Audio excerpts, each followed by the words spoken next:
This video's not made for kids, you crazy bitch-ass bastard! Come with me to the Sodrian Isle off the coast of Britain. It's about 60 miles. There's good and there's bad and there's stuff in between. With steamies and diesels, you'll see what I mean. People and parcels, works lots of fun. Watch these engines out in the snow, rain, and sun. They work real hard, they stay on track. Oh no, there's some baddies, just watch your back. Are you looking for fun? Yes, we're looking for fun. Are you being really useful? We're being really useful. Sit back and relax. It's the tales of the Northwestern Rails. It's the tales of the Northwestern Rails. Hope you enjoy.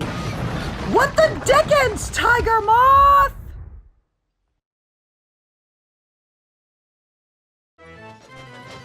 It was now summertime on the island of Sodor.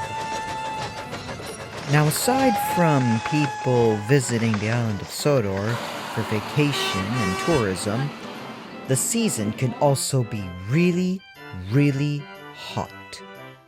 So it's important to stay hydrated, let alone staying cool.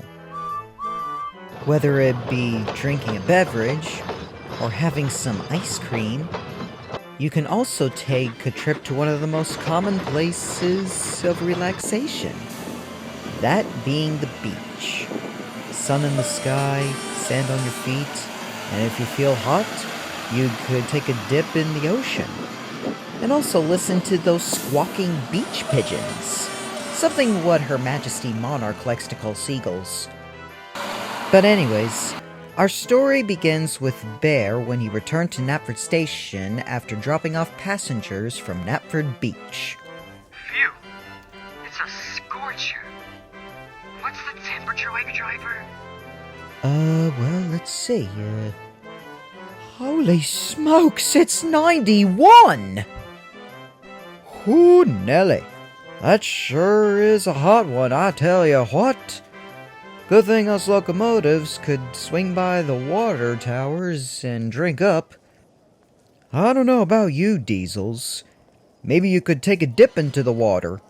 What? I can't do that. Only pulling your wheels there, Grizzly. No way you would find a locomotive with an IQ to jump into some body of water. Well, unless you're Percy.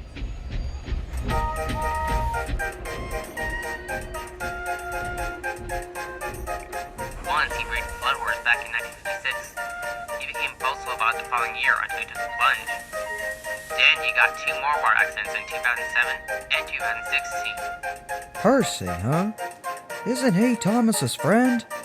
Well, on the subject of Thomas, I heard him telling me about an engine who took a dip into the water with the kipper back in '98.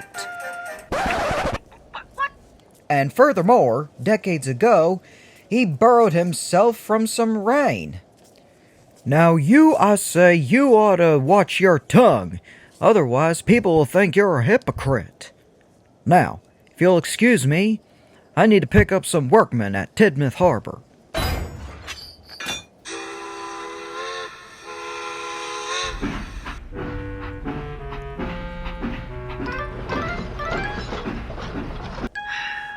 one ever lets me forget that time I sheltered myself in the Balaloo Tunnel.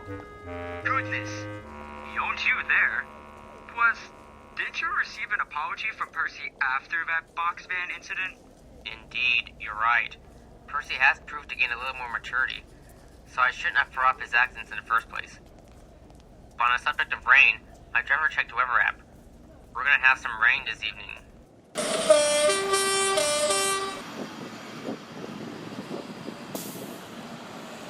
And Henry was right. The rain pelted down along the western side of the island. But Hank wasn't bothered by the rain one bit.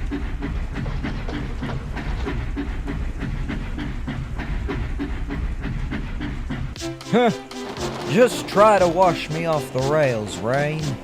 You ain't stopping this behemoth. But the rain had other ideas. It started pelting down on the cliffside and began loosening some rocks and earth. A couple rocks fell, then a few, then several, then dozen. Sure enough, under 12 seconds, the line was blocked by a landslide. At the harbor, Hank and his coaches were turned around and ready to pick up the workmen from one of the busiest ports on Sodor.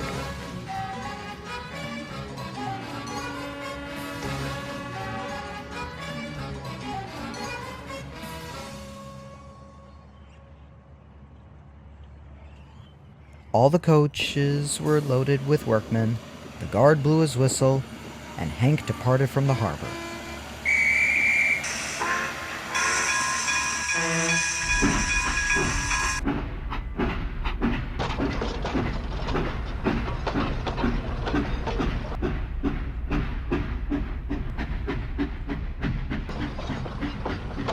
As he coasted out of the harbor and along the beach line, he noticed up ahead the landslide blocking the tracks.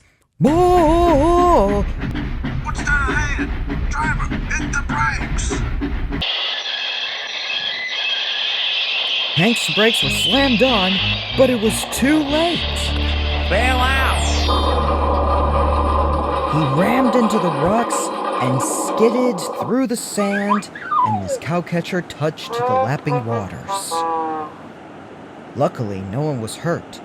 Hank's crew had jumped clear before the derailment, and Hank's coaches stayed on the rails after he cleared a path for them.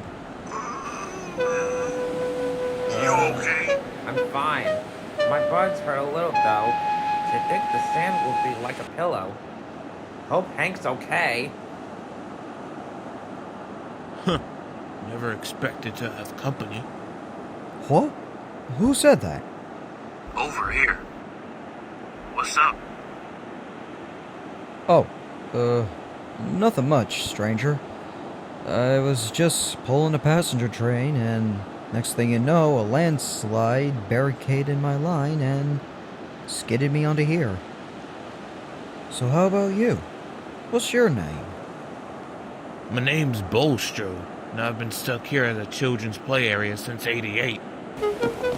88? Hot dang, that's like 36 years you've been stranded on this beach. Life must have been pretty dull. Sure was. But then again, there was some eye-opening moments, like some huge box van nearly crashing into me earlier this year, and a hurricane blowing over back in 2005. Sir Topham had heard about Hank's derailment and sent Humphrey to take his train. I'm sleeping in after this. Sir Topham had surveyed the scene and devised a plan to rescue Hank. Don't worry, Hank. We'll think of a way to get you out of there. But all of that was easier said than done. During the high tide and low tide, Hank's wheels had sank into the sand. But first things first, the rubble was cleared off of the line. Next, a section of track was closed on the Little Western, and some temporary tracks were built in order for the breakdown train to reach Hank's tender.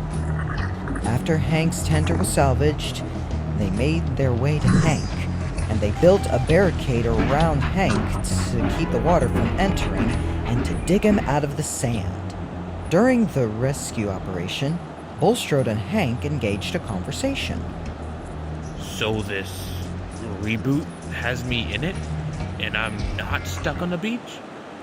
As for the story of Hank's little seaside trip, it was spread out all the way to Vickerstown. Henry, you should check the paper. Well, look what the shore washed up. Well, jokes aside, this will be a good opportunity to apologize to Hank. Leave your motor rail here, Henry, and give it to Connor. Sir Topham Hatt has an assignment for you. And he did. He wanted Henry and Gordon to pull Hank out of the sand. They even got Gordon's little winch ready to tow him out of the sand. And they need to be quick. The barricade was starting to disintegrate from the sea salt. Looks like they're ready to pull you back on the tracks. I'm actually sad to see you go, but it was nice talking to you. Sorry, I never caught your name. Oh, where were my manners? My name's Hank. And I'll miss you too. I had a good time with you. Hopefully I'll see you again. Maybe out in the vast briny blue one day. You deserve a second chance. Yes, we'll see. With any kind of luck. A petition, perhaps. Alright, lads. Ropes tightened. And heave! Gordon and Henry hauled with all their might, pulling Hank out of the sand and onto the ramp and back on dry rails.